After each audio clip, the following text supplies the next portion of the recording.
You're listening to Someone Like Me, the official podcast of In Slavery, Tennessee. We took a brief hiatus to collect more conversations and ready ourselves for a brand new season of the show, which will launch on March 12th in an online live event streaming on the End Slavery Tennessee Facebook page. This will be followed by our very first episode of the second season, releasing on March 26th. This episode you're listening to is a special bonus episode where we get to honor the legacy of the one who began the work of In Slavery, Tennessee, and whose voice you often heard in the first season of the show, Derri Smith. It was Derri and Gregory Byerline who came up with the idea for this podcast in 2019, and Gregory is joining me today as we take a look back at the history of In Slavery, Tennessee from the perspective of its founder. Derri tells her own story, and also how the plot developed into what we now know as In Slavery, Tennessee. Here, she goes beyond soundbite answers and takes us on a grand journey. From Derri's personal trauma to her dedication to serve the survivor community, to organizing strategically and intentionally as a faith-based organization, to the trauma-informed care staff and safe house currently in full operation, all contributing to Tennessee's ranking as the #1 state in the nation for fighting trafficking of minors. The day this episode releases will actually be Derri's final day working for In Slavery, Tennessee as she begins retirement. We honor Derri's work and legacy today and are grateful you've joined us in this special look back at the history of an organization that has facilitated the recovery of over 1,000 human trafficking survivors. And who better to tell it than Derri herself? So here's Derri speaking alone from her home during quarantine, sharing her story.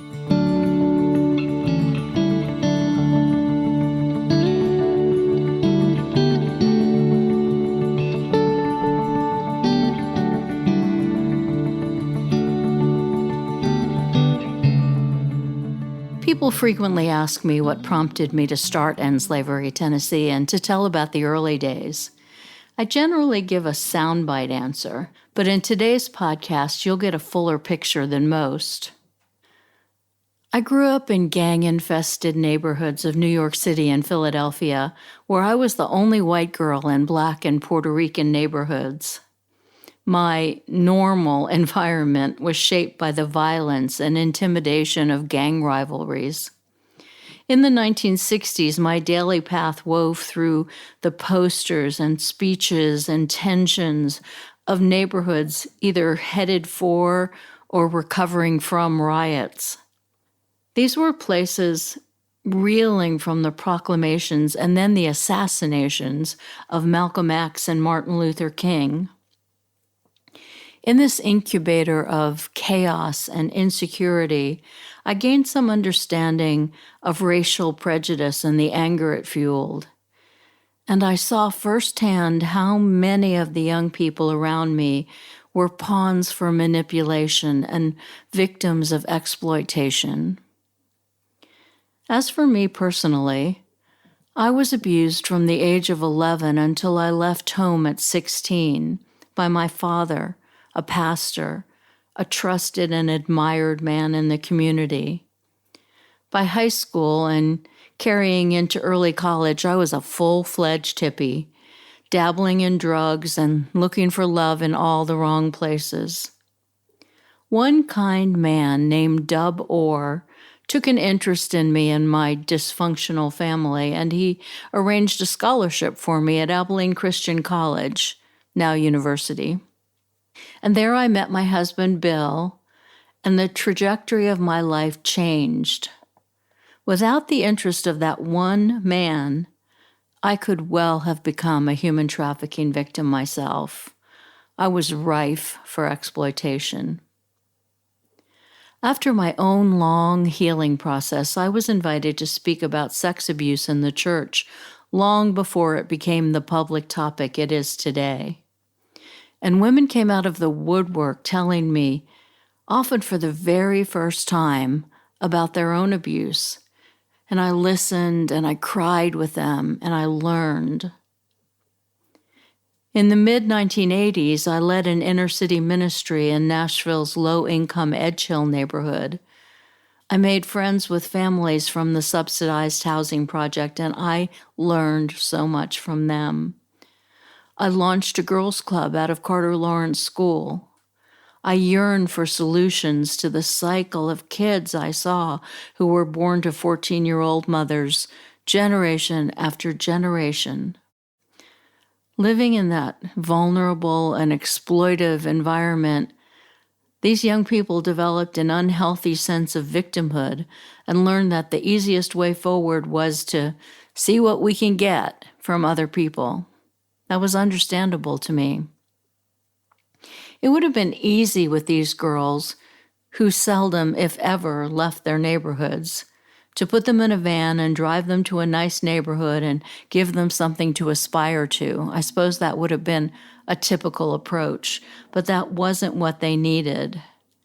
So instead of a bus to Nashville's posh Green Hills neighborhood, I led these girls onto an airplane, their first airplane ride, to an impoverished Mexican border town, to see families living in cardboard boxes, and to be the privileged people helping those less fortunate. These girls came home with a drive to be the cycle breaker in their own worlds, or at least in their own lives. I'm still in touch with some of those girls today, now in their 40s. Talk about feeling old. I have to laugh when I hear various versions of that trip to Mexico now retold like a legend too outlandish to believe, and yet it really happened. And just 20 years later, the thought of a nonprofit to care for local victims of human trafficking sounded so bizarre to many people. I guess I like to think outside the box. In 1986, a man named Ross Henshaw, someone I knew only by reputation, stepped off of a flight from his home in New Zealand and came directly to the home of our friends, Bob and Peggy Huey. There, a group gathered for a regular Bible study. We met every week.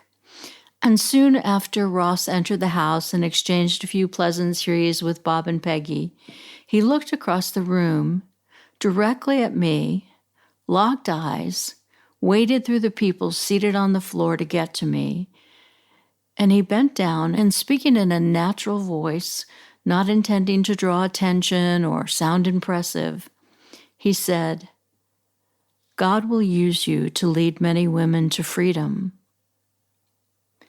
Those words burned into me like a hot iron. I didn't have any idea what they meant. Was my current work with the Edgehill girls where this would happen? In the late 80s and early 90s, Bill and I lived 6 years overseas helping refugees who streamed out of communist Eastern Europe. As we went, I thought maybe that's where this word would be fulfilled. We heard the stories of vulnerability and mistreatment, even among refugees who were former doctors and teachers, but lost all social clout because they didn't conform to their countries of origin. A few years after the Berlin Wall fell, we returned to Nashville, now with 2 children of our own, and to be honest, I came home not feeling like I led many women to freedom. I still pondered what that meant. Fast forward to 2007, with our younger daughter nearly done with high school, I asked God, what's next? Then one day I read a book about child abuse in the church, a topic of interest to me, of course, and one of the chapters was on human trafficking. That chapter left me gutted. This was exploitation beyond my worst imaginings. From that point, I was determined to learn everything I could. I have what my Jewish relatives call chutzpah. So I started calling everyone around the country working to end human trafficking and heal survivors. That call list was very short. I visited agencies in other parts of the country, as well as those in related work with prostituted women or traumatized youth. I still didn't know what to do, but this issue was burning a hole in my gut. So one Sunday, I asked at my church if anyone would like to meet that week to talk about what we could possibly do. To my complete amazement, 85 people showed up.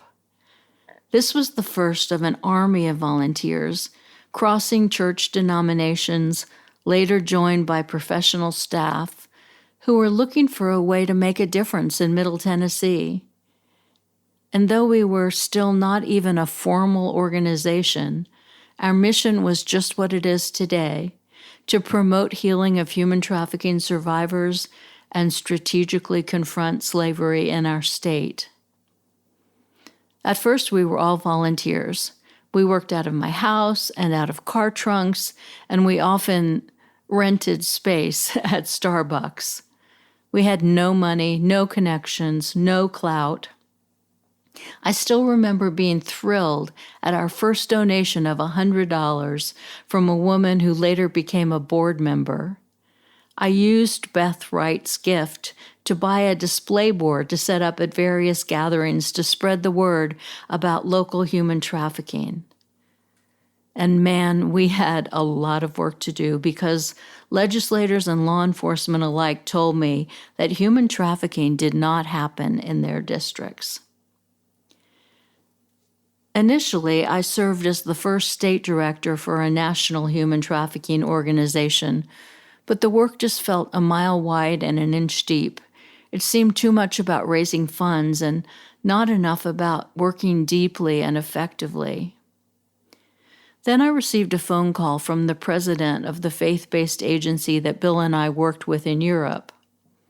This organization has multinational teams serving vulnerable populations around the world, from garbage dump kids in the Philippines and refugees in Greece to child soldiers in Uganda. So, of course, they were encountering human trafficking. He admired the progress we were making in Tennessee, so the president brought me on board as their first director of End Slavery Ministries, charged with training, equipping, and strategizing with global teams to address the human trafficking they encountered. While establishing teams like End Slavery Uganda and End Slavery Cambodia, I was given freedom to foster End Slavery Tennessee as an outlet for my passion to serve my own community. But my heart was already full for the children and young people here in the Nashville area who were lured by traffickers and sold for sex. I could get help for a victim almost anywhere in the world, but right here in my own community, because we didn't think it happened here. Tony Higginbotham, a recently retired nonprofit executive, planted the seed that I really should create an organization that focuses just on where my heart was, victims and potential victims in Middle Tennessee. And so we started a faith-building journey, watching God amaze us and guide us continually and give us incredible favor. Initially, 4 people came along at just the right time. The first was Angela. We had an army of mostly young volunteers with lots of passion and very little money. If we had $50 to spend that was not out of our own pockets, that was a really big deal. Then Angela called, asking me to stop by. She told me that God woke her up in the night and made it clear she was supposed to give me something. Angela was not wealthy, but she had just received a modest windfall, and she handed me a check for $15,000. Next was Detective Matt Dixon with Nashville Metro Police, now Sergeant Dixon. He was weary of arresting the same 14-year-old girl over and over again without anything to offer her. Once I won his trust, and if you know anything about law enforcement, you know that took a long time, he became a strong advocate for our efforts, bringing with him the credibility of law enforcement. He even brought me in to train officers at the police academy, and he referred victims to us for help. Then there was Jamie Kassler, director of the Center for Social Justice at Trevecca Nazarene University, who offered me office space and use of meeting spaces on campus. I had access to students in the social justice program to both teach and assign projects like creating our first resource list of agencies that provide services needed by human trafficking survivors. And then there was Rachel Pierce, the FBI victim specialist, who inspired us with her genuine compassion. Rachel brought survivors to us for care, taught us so much, and was instrumental in opening the door for my first opportunity to serve as a subject matter expert in a major national human trafficking trial. From there, things exploded. I said often to people in those days we were building the plane as we flew it. I realized I couldn't answer calls to help victims here in Tennessee while trotting the globe for an international agency, so I resigned from the international post, and we formed a local board of directors and became a separate nonprofit organization, with Tony's CPA wife, Susie Higginbotham, as board chair. In the fall of 2012, we hired our first case manager. We called them care coordinators, so it was less clinical sounding. And then we hired another. And then we added a recovering survivor to serve as an intervention specialist, and we were off. By now, some legislators and law enforcement realized we did indeed have human trafficking here in Tennessee. I even had the chutzpah to go to Chrissy Haslam's office one day to talk to her about human trafficking and give her a book to read. I know everyone loves being handed a book to read, right? I didn't know until last year that she actually read it. I did know she became a strong advocate and educated her husband, Governor Bill Haslam, on the issue. An early gathering orchestrated by Governor Haslam, hosted by the Department of Health and Human Services and led by consultants, was charged with creating a statewide response to human trafficking. There were representatives from an alphabet soup of governmental agencies. And these people kept saying, "We need what Derri is doing. We need those types of services for the victims we encounter. We aren't mandated or equipped to be a social services agency." And that is where the concept of nonprofits serving as single point of contact agencies was birthed. We became the place Detective Matt Dixon yearned for, a place to send victims for immediate care and long-term healing and recovery. So many volunteers and staff have linked arms to make the work of End Slavery Tennessee thrive. I remember and cherish the names and faces of each one, even though I can't list them all. And more importantly, God knows. So many volunteers have linked arms to make the work of End Slavery Tennessee thrive. In the next segment, Derri shares specific names of some of the people who helped along the way. They are Jana Carlson, Karen Karpinski, Bill Decker, who incidentally introduced me to Derri, and Emily Mahoney, who founded Branded Collective with Lauren Carpenter. And you'll hear their voices too as they tell their own part of the story.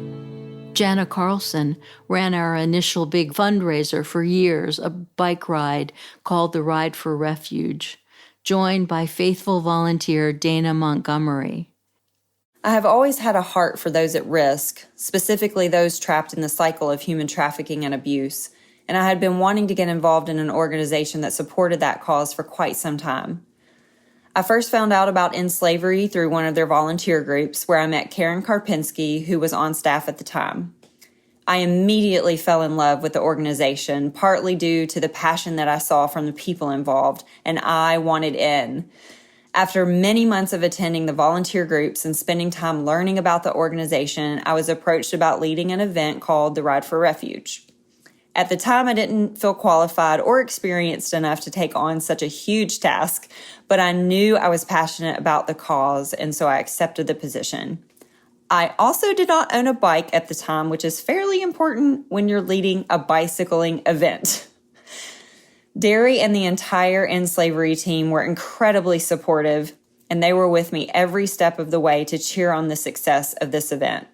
We held the Ride for Refuge for about 5 years before I stepped down as the leader for personal reasons and to allow the organization to flourish in the additional events that they were planning on adding in the near future. End Slavery is such an amazing organization.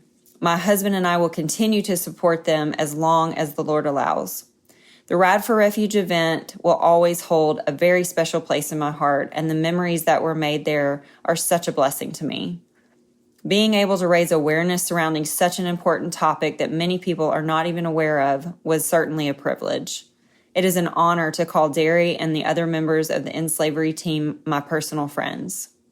The individuals they serve deserve every possible opportunity to flourish in life, and End Slavery provides those opportunities. I am humbled to be a part of such an incredible organization. My hope and prayer is that End Slavery Tennessee will continue to grow and thrive in the years to come. Dana recently died unexpectedly at age 49. She served for a decade, starting when I was working for that national organization. In one early training I did, a woman came up to me wanting to volunteer. I didn't think much of it. I didn't realize what a milestone that was, because that woman was Karen Karpinski, who started by volunteering and became our first community educator. In the early spring of 2008, I was working for a large corporation, not very happily, and decided to take early retirement. But I quickly realized that I needed something to fill my time and my passion. Several months later, I met Derri Smith when she spoke to a group of seroptimists. As she talked about trafficking in your own backyard, I was horrified to realize that I knew so little about this crime.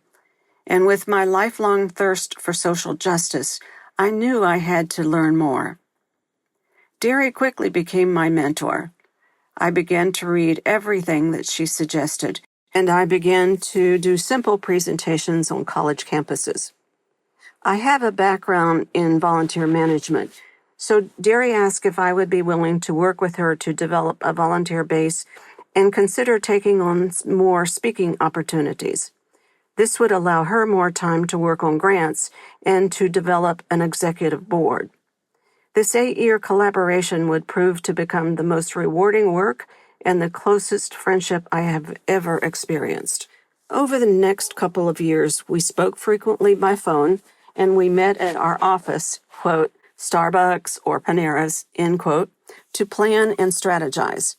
I remember the excitement of learning that we were going to have an actual office on the campus of Lipscomb University through a mutual program.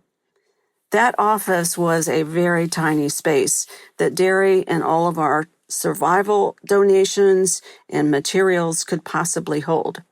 On the other hand, I was able to reserve meeting rooms to talk with potential volunteers or to schedule a conference room for volunteer trainings. We were happy to have that space, but we were quickly growing and we needed more. At about the same time, Derri had organized an executive board and had applied for and been granted our 501c3 charitable organization status, both of which were pretty big accomplishments for us. Finally, we moved into our own suite of offices in Metro Center. It was so exciting to occupy our own offices. We had our own conference room, even a break room, but most importantly, we had space available for victim service providers. With more grant money becoming available, Derri hired a team, and I became the official volunteer manager, working 20 hours per week. We were growing and learning and providing more and more education out to the community. I was speaking to pretty large organizations and groups, such as the Social Work Annual Conference, the emergency staff for Vanderbilt Children's Hospital, the Children's Services Referral Staff, the Tennessee Army Reserve Officers Annual Training, and many others. Children's Services of Middle Tennessee asked In Slavery if we would help develop a training program for all staff who had direct contact with children. I was incredibly proud to be a part of this initial training. We also decided that we needed a broader training program for businesses and their staff. After doing much research, we developed a web-based training module for the hospitality and the beauty industries to help recognize, report, and possibly help rescue young women and girls in human trafficking. I am incredibly grateful to have been part of the In Slavery Tennessee development from its infancy to watching its influence grow throughout the state, the Southeast, and even across the United States. Working with Derri Smith, the staff, and the survivors enriched my life more than I can possibly say. Thank you to the incredible Derri Smith and In Slavery Tennessee. Our early board were faith-filled people who caught the vision and ran with it. Bill Decker became our second board chair, and I love hearing him tell how God called him and what motivated him. I had the privilege and opportunity to serve as a member of the founding board for In Slavery Tennessee, and also as either vice chair or chair of the board during my time on the board. And I recall that how I got involved with In Slavery Tennessee, I had the chance to go on a trip to Israel with my church early one summer. And toward the end of that trip, we had the opportunity to spend an afternoon at Yad Vashem, the Holocaust Memorial and Museum there in Israel, in Jerusalem. And I recall going through that and just being inundated with how horrible this is. And also throughout the museum, how people knew what was going on and they didn't do anything. That when I walked out onto the portico back behind the museum, I remember clear as day, it's not like I heard a voice from heaven, but I also knew God was speaking to me. And my thought was, how in the world did people know this was going on and not do anything about it? And clear as day, the next thought I had was, well, you know about the human trafficking problem that Derri Smith is working on, and you're not doing anything about it.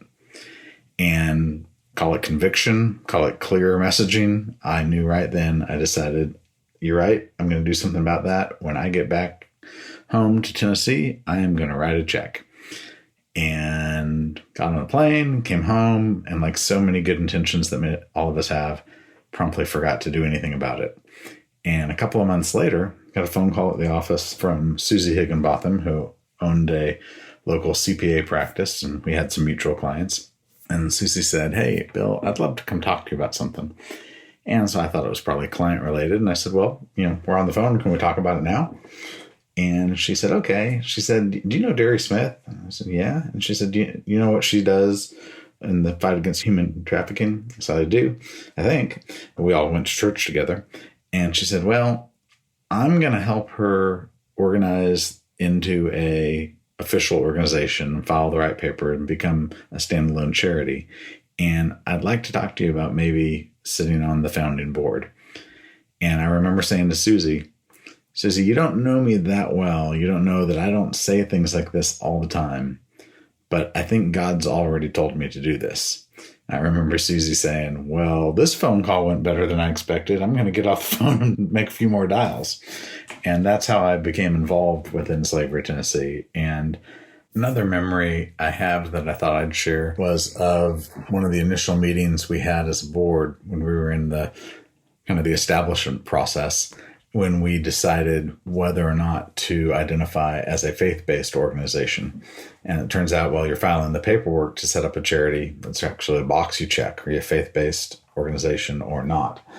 And absolutely every one of us there was there because of a sense of calling that was faith-related. A number of us went to church together, but we all certainly shared the background and the impetus from our Christian faith, and that's what had brought us together.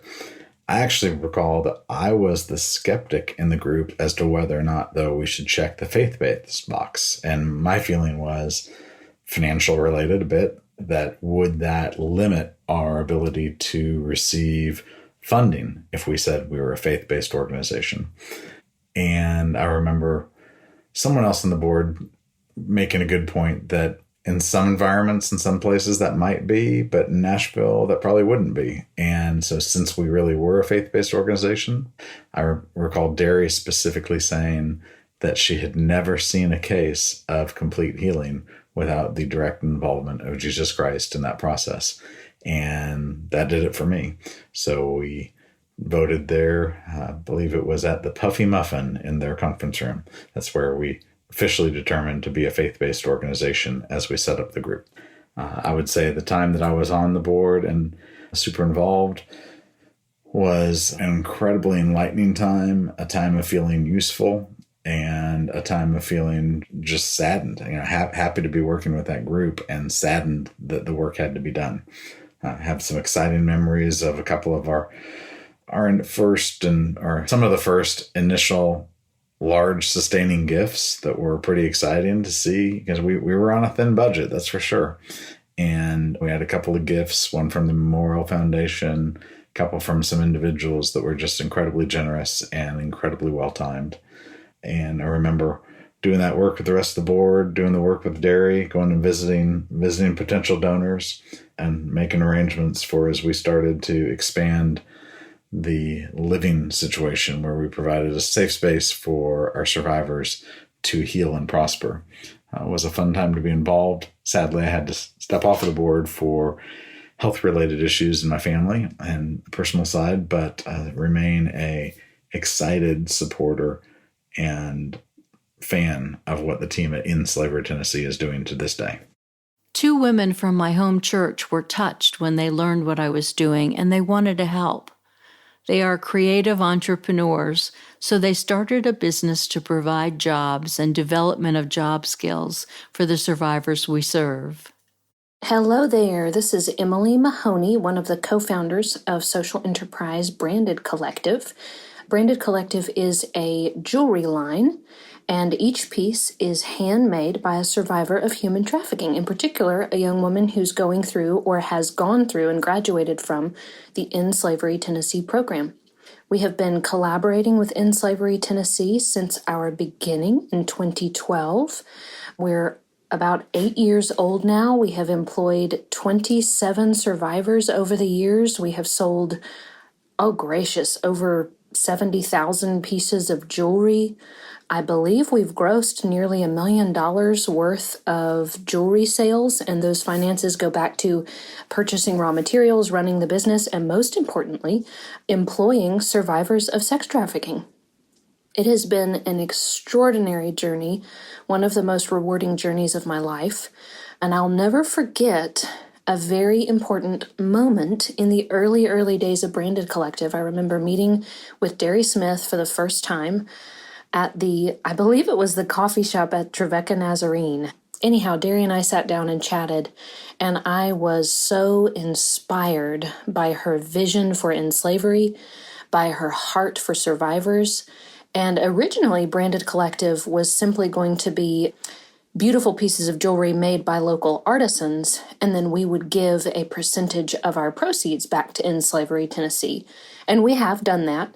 But from that conversation with Derri, I realized she has such an extraordinary heart, not only for helping survivors of sex trafficking, not only helping them in their early stages of recovery, but I think what impressed me most, and what has over the years impressed me about In Slavery Tennessee, is that they have a long-term vision. They are interested in investing in a survivor's life for her whole life, not only those immediate trauma recoveries and medical needs and all of those immediate, maybe more obvious needs, but there's also a deep interest and a strong conversation at In Slavery, an investment into their survivors' futures, their desires to go to school or to be reunited with their children, their desires to get further education, to learn how to drive.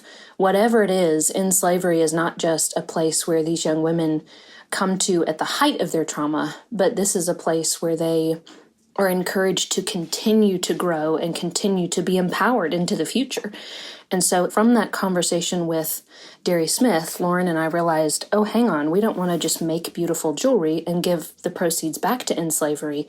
What if the survivors made the jewelry? What if we became a safe work environment, an inspiring work environment where job skills and life skills can be learned? Everything from how to make a pair of earrings to how to open a bank account, etc., etc. So in brief, that is what Branded Collective does. And one of the only reasons we've been able to do it is because of the vision of the staff at End Slavery Tennessee and the huge heart that Derri Smith has for these young women and for the incredible, limitless futures that she knows that they can achieve. What an honor it has been to collaborate with End Slavery Tennessee over these years. These 13 years or so have seen a lot of changes. The conversation about human trafficking completely changed from, that doesn't happen here, to, oh my, I had no idea, to, teach us how to help. We moved from my house and Starbucks to a one-room office at Trevecca to our current Survivor Care Center, administrative offices, and safe house. From 1 or 2 staff to about 16, plus interns, many along the way. Several interns changed their career paths to work in this space, and one even opened her own version of End Slavery Tennessee in Arkansas a few years ago. Over 40 state laws were enacted to fight human trafficking and make it more likely that victims will get help.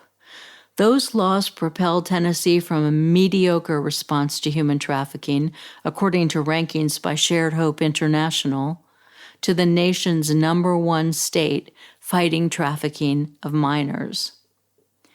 One of the things I'm most satisfied with is the single point of contact, or SPOC model, established so that a network of specialized agencies stand ready to receive referrals and serve the complex needs of survivors. Tennessee's model is acclaimed across the country for its efficacy.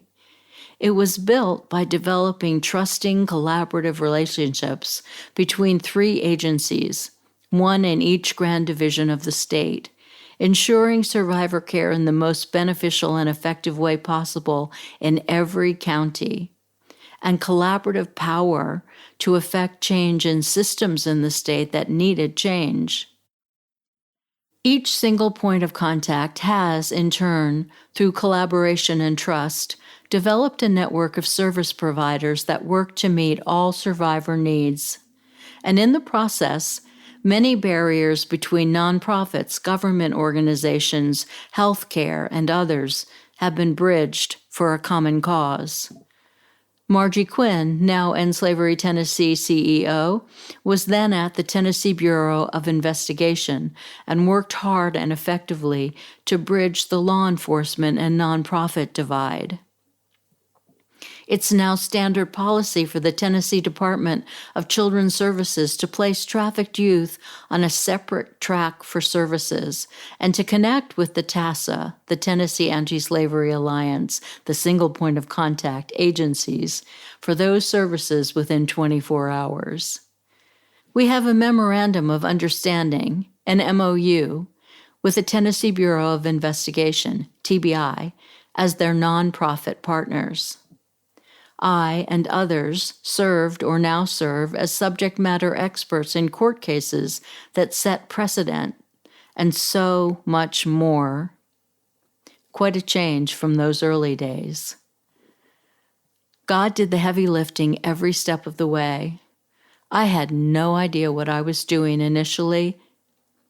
God brought along just the right people at just the right time, showed us what the next steps needed to be, and gave us incredible favor.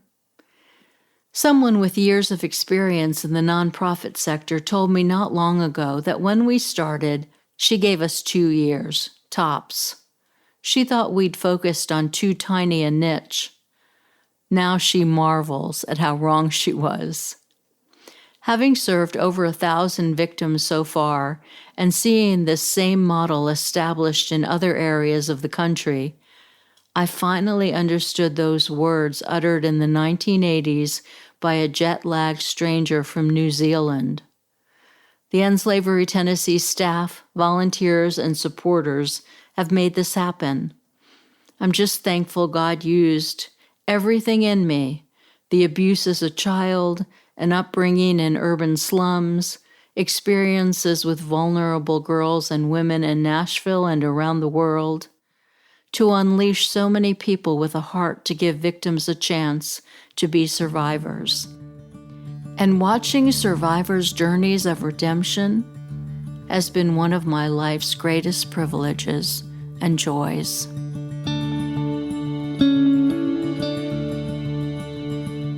When we recorded the upcoming season, we asked a couple of survivors, Trish and Centoya, who've been personally impacted by Derri's work, to share what she means to them. So here's Trish and Centoya. I'm so grateful for your life's work and for the way that I and many other survivors benefited from the services that you envisioned, and that the legacy that you leave behind that's going to help so many more women survivors and youth survivors. You really have such a truly beautiful spirit, and I just can't thank you enough. Love heals. I just wanted to thank you for all the years that you put into this work, for everything that you've done for girls, like me.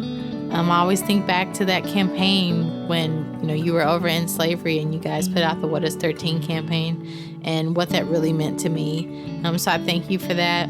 I also thank you for just, on a personal level, for reaching out to me while I was incarcerated, for being so welcoming of me and my husband, Jamie, for inviting us to the banquet last year and just having that moment. It's just, you've been so supportive, and I just thank you for that. I wish you all the best. You've done such an incredible job here. Now it's time for you to just relax, just take care of Derri, have some time to yourself, sit on your porch and chill. Enjoy your retirement. God bless you. Hope we can stay in touch. Alongside Derri from day zero has been her husband, Bill. A legacy episode wouldn't be complete without his perspective. And this vital organization wouldn't have gotten off the ground so quickly without his support and creative contributions. Here's Bill. When Derri started this thing, this passionate pursuit, my first volunteer job was to be the anchor that kept her from running off the edge of the cliff. And when that didn't work, I guess I threw her a rope. I soon also became the person who wrote, with Derri's input, just about every key communication. A letter, a speech, a PowerPoint presentation, a handout, an award nomination, a press release. If it had words, it was my job to make it the best possible. And also if it had graphics. One frantic night we needed a new logo as soon as possible, so I whipped up a temporary green and black logo that looked sort of like a sign for a closed road. That temporary logo has been in use for 8 years now. And because I've been a professional grant writer for the past 18 years, it was my job to apply for grants. The first big grant was for $45,000. That was more than our entire budget the year before. Oh, and then someone needed to keep track of the money. So I was the bookkeeper. This was all while doing the day job. And to be honest, I hate bookkeeping. But I did it for 6 years before there was a staff person to take it over. So Derri and I spent a lot of nights and weekends working together on all this stuff, sending written pieces back and forth between the office and the living room, and revising. And when we were both sick and tired of this exhausting process, revising again until we both knew it was good. Every evening when we got home, Derri had much to tell about the day, and I loved being kept up to date on how this organization was growing up. I also witnessed, over the years, the emotional and physical toll the work took on Derri. She gave everything. The toll wasn't just because of the work, but she gave her heart in more ways than one. Looking back, there are no regrets. We gave things that ultimately we couldn't keep, and we gained a wealth of satisfaction that God made so much happen and let us come along for the ride. Did I mention that I hate bookkeeping? I guess I already said that. Derri, we are ever grateful for you, for your gumption, for your grit, for your wisdom, and most especially for your chutzpah. Your bravery has been an example for the many your hands have touched as they work toward restoration and healing themselves. Derri, you've turned your own personal trauma story into personal triumph stories for so many people. You mentioned over 1,000 victims in this episode, and I venture that the Derri effect extends far beyond that. You were told 2 years tops, and the work you started has entered its 13th year. 2 years ago, that's 2 years ago to the day I record this, you agreed to meet with me for 30 minutes to hear ideas about a podcast for In Slavery, Tennessee, and within the first 5 minutes, you threw your full, exuberant support behind those crazy ideas. And here we are today, celebrating you. We're forever grateful for telling us it happens here too, not just over there. You've given your heart and soul to trafficking survivors, and the team you've built will continue this important work. You've done well. Now enter the rest of your well-earned retirement. End Slavery Tennessee thanks the Jones Legacy Group for their continued support of Someone Like Me. The executive producer of this special episode was Derri Smith herself. Our production staff is Gregory Byerline, Stacey Elliott, and Marissa Brunell. Claire Bidigary Curtis is our engineer. Original music is by Zach and Maggie White. I'm Leslie Eiler Thompson, and we'll be back in March with a brand new season of Someone Like Me. Thanks for listening.